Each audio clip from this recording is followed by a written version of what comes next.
Our Earth, a swirling blue marble suspended in the vastness of space, has not always been the familiar world we know.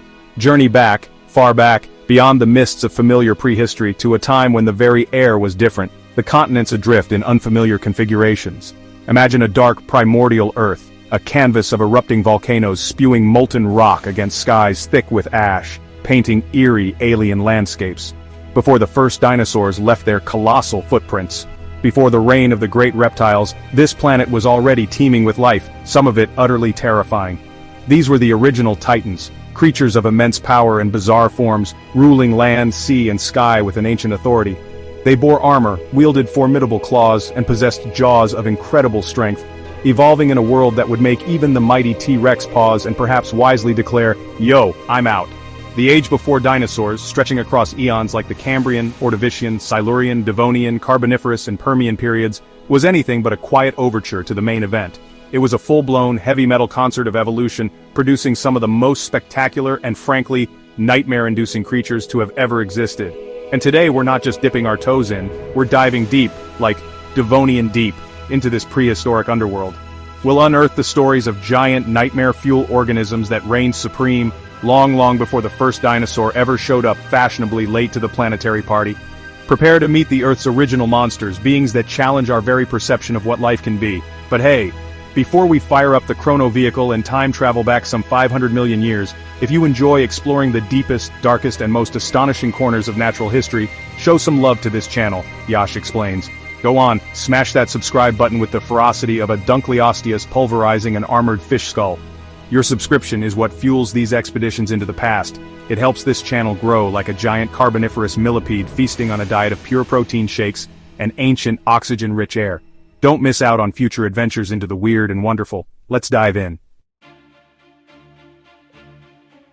Our journey begins in the Cambrian period, over 500 million years ago, an era often dubbed the Cambrian explosion due to the astonishing diversification of life. In these ancient burgeoning seas, one creature stood out as a formidable predator, Anomalocaris. Its name, meaning abnormal shrimp, hardly does justice to this remarkable animal. Imagine a creature that seems to be an amalgamation of a shrimp, a squid, and something conjured from a fever dream. Reaching lengths of up to 1 meter, or a little over 3 feet, Anomalocaris was a veritable leviathan in a world where most other complex multicellular life was barely the size of your thumb. The front end of this Cambrian celebrity was dominated by two formidable spiny appendages, extending forward like grasping arms, lined with sharp barbs, perfectly designed for snaring unsuspecting prey. Trilobites, those iconic armored arthropods of the Paleozoic, were likely a common meal, their protective carapaces no match for these powerful, ensnaring limbs. Anomalocaris would have used these appendages with terrifying precision, seizing its victims from the murky waters. Perhaps its most striking features were its enormous compound eyes, each possessing over 16,000 individual lenses, granting it a panoramic, highly detailed view of its surroundings. And then there was the mouth, a circular arrangement of hard plates that converged in the center, resembling a pineapple slicer made of doom. Anomalocaris was a highly mobile swimmer, propelling itself through the water with a series of undulating lobes along its body, a precursor to the fins of fish. It was a sophisticated hunter, a Cambrian king that set a high bar for the terrifying beasts that would follow in subsequent geological periods. As we fast forward through geological time, we enter the Silurian and then the Devonian periods, roughly 443 to 359 million years ago. The seas are still the primary stage for life's grand drama, and new, even more formidable players have emerged. Among them, the Euripids, more commonly and chillingly known as sea scorpions. These were not true scorpions but an extinct group of arthropods, aquatic and semi-aquatic predators, that were the armored tanks of the Paleozoic waters. The undisputed heavyweight champion of the Euripids was Jaekelopterus rhenanii, reaching lengths of over 2.5 meters, or a staggering 8 feet long. Picture a scorpion, but scaled up to the size of a small crocodile, patrolling the brackish and freshwater environments of what is now Germany. These colossal sea scorpions were equipped with large, powerful chelicerae, or claws, at the front of their bodies, perfectly adapted for grasping and crushing prey. Fossil trackways suggest some species may have been capable of venturing onto land, at least for short periods. The reign of the Euripids spanned many millions of years, a testament to their successful design. We now plunge into the heart of the Devonian period, often called the Age of Fishes, approximately 419 to 359 million years ago. And in these ancient oceans, one predator reigned with unparalleled ferocity: Dunkleosteus. This wasn't just a fish, it was an armored juggernaut, a placoderm, a group of prehistoric fishes characterized by their heavy bony plates covering the head and thorax. Dunkleosteus was the apex predator of its time, a creature that inspires awe and terror in equal measure even from the distance of hundreds of millions of years. Imagine a fish stretching up to 10 meters, or roughly 33 feet, in length, longer than many modern-day buses. But perhaps its most terrifying feature was its mouth, lined with incredibly sharp, self-sharpening bony plates that functioned like a gigantic pair of shears, or a guillotine. The biting power of Dunkleosteus was simply astounding, with a force of over 6,000 newtons at the tip, and up to 7,400 newtons at the rear-bladed area. This immense power meant it could slice through the thick bony armor of other placoderms like a hot knife through butter. Dunkleosteus was a slow cruiser but capable of powerful, rapid bursts of speed to ambush its prey. Its tail was strong and heterocercal, similar to that of modern sharks, providing thrust. Dunkleosteus represents a pinnacle of placoderm evolution, a true Devonian king. Its fossils paint a vivid picture of a creature built for one primary purpose: to hunt and to kill. Leaving the Devonian seas behind, our journey takes us into the Carboniferous period, roughly 359 to 299 million years ago. This was a time of vast, lush swamp forests, towering tree ferns, and giant club mosses. Critically, atmospheric oxygen levels during parts of this period were significantly higher than today, perhaps reaching as high as 35% compared to our current 21%. This oxygen-rich environment had a profound effect on terrestrial life, particularly on arthropods, allowing them to achieve sizes that seem utterly monstrous by modern standards. And one of the most spectacular examples of this gigantism is Arthropleura. Imagine a millipede. Now supersize it again. Arthropleura was a colossal arthropod, the largest known land invertebrate of all time, reaching lengths of up to 2.5 meters, or about 8.5 feet. Despite its terrifying appearance and immense size, current scientific consensus suggests that Arthropleura was likely herbivorous, or perhaps detritivorous, feeding on decaying plant matter. The high oxygen levels of the Carboniferous are key to understanding how Arthropleura and other giant arthropods could exist. Arthropleura's body was flattened and composed of around 30 segments, each protected by dorsal plates. Remaining in the oxygen-rich atmosphere of the Carboniferous period, we now look to the skies, where another group of arthropods achieved truly astonishing proportions. Introducing Meganura and its close relatives, often collectively referred to as griffinflies. These were not your garden-variety dragonflies. These were the aerial apex predators of their time. Meganura monyi, one of the best-known species, boasted a wingspan of up to 75 centimeters, or about 2.5 feet. Its body was robust, and its 4 powerful wings would have carried it with considerable speed and agility through the dense Carboniferous forests. With its enormous compound eyes, providing near 360-degree vision and lightning-fast reflexes, Meganura was a highly efficient hunter. It hunted on the wing, snatching its prey with its spiny legs, much like modern dragonflies do, but on a significantly grander scale. The Carboniferous atmosphere was, in essence, a supercharger for insect evolution, pushing the boundaries of what was possible for arthropod physiology. Our journey now propels us forward to the Permian period, the final chapter of the Paleozoic Era, spanning from approximately 299 to 252 million years ago. In this dynamic world, a new type of terrestrial predator emerged, one that combined reptilian features with mammalian characteristics, the Gorgonopsians. And among them, the genus Gorgonops itself stands as a particularly fearsome example, a true alpha predator of its time. Gorgonops possessed a pair of enormously elongated, saber-like canine teeth in its upper jaw, reminiscent of the later, more famous saber-toothed cats. These formidable fangs, which could be several inches long, were clearly designed for dispatching prey with brutal efficiency.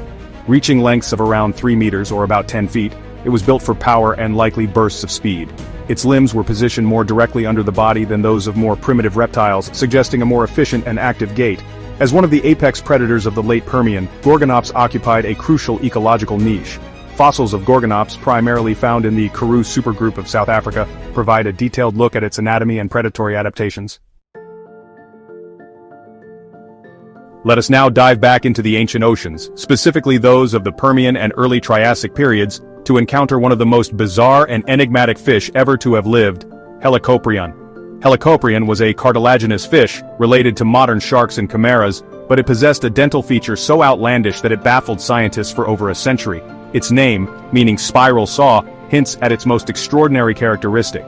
The defining feature of Helicoprion was its tooth whorl, a tightly coiled spiral of teeth located in its lower jaw. Imagine a circular saw blade, but instead of metal teeth, it's composed of actual, sharp serrated teeth, continuously growing in a spiral fashion. It is now understood that this spiral saw was an integral part of its feeding apparatus, likely used to slice, dice, or otherwise process its prey. The mechanics suggest it was particularly effective against soft-bodied animals, such as squid, ammonites, and other cephalopods. Helicoprion could grow to considerable sizes, with some estimates suggesting lengths of up to 7.5 meters, or nearly 25 feet. Despite its relationship to sharks, its body form was likely more streamlined and chimera-like, with large pectoral fins for maneuverability. Helicoprion remains one of the most iconic and wonderfully strange creatures of the prehistoric past, a predator whose smile was quite literally a deadly spiral. Our chronicle of prehistoric titans has taken us through diverse eras, each populated by its own unique and often terrifying champions. However, the reign of many of these incredible creatures came to an abrupt and catastrophic end with an event of almost unimaginable scale, the Permian Triassic extinction event. Occurring approximately 252 million years ago, this wasn't just another extinction, it was, and remains, the most severe extinction event in Earth's history. The primary trigger for this global catastrophe is widely believed to have been a series of colossal volcanic eruptions in what is now Siberia. The massive release of greenhouse gases led to runaway global warming, with average global temperatures soaring.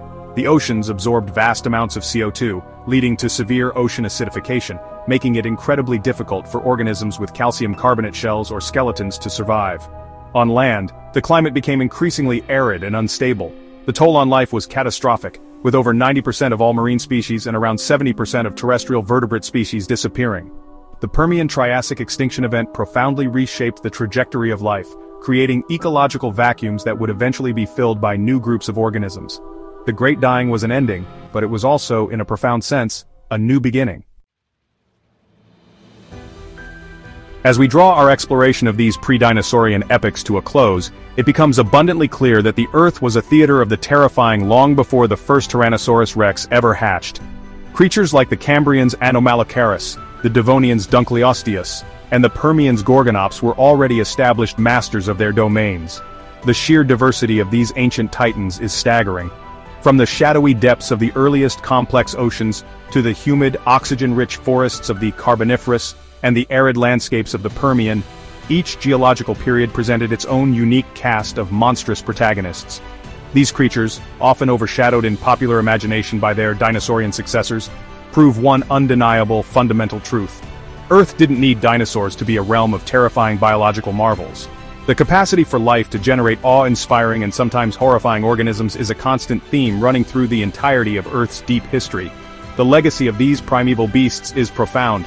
They drove ecological change, participated in complex food webs, and spurred on evolutionary arms races that led to new adaptations in both predator and prey. So, the next time a conversation turns to the OG monsters of prehistory, remember the tales we've unearthed today. For the Earth's history of monsters is far deeper and richer than many might imagine, a truly epic saga of primordial power. And so, our journey through the terrifying world of pre-dinosaur giants comes to an end.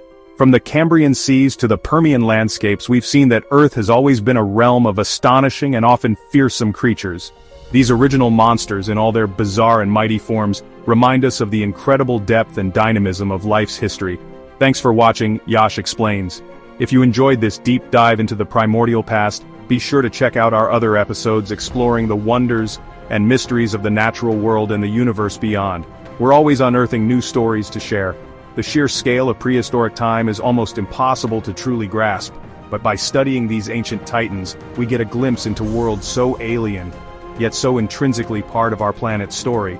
They challenge our perspectives, expand our understanding of what's possible for life, and highlight the incredible evolutionary pathways that have led to the biodiversity we see today, and the biodiversity that has long since vanished.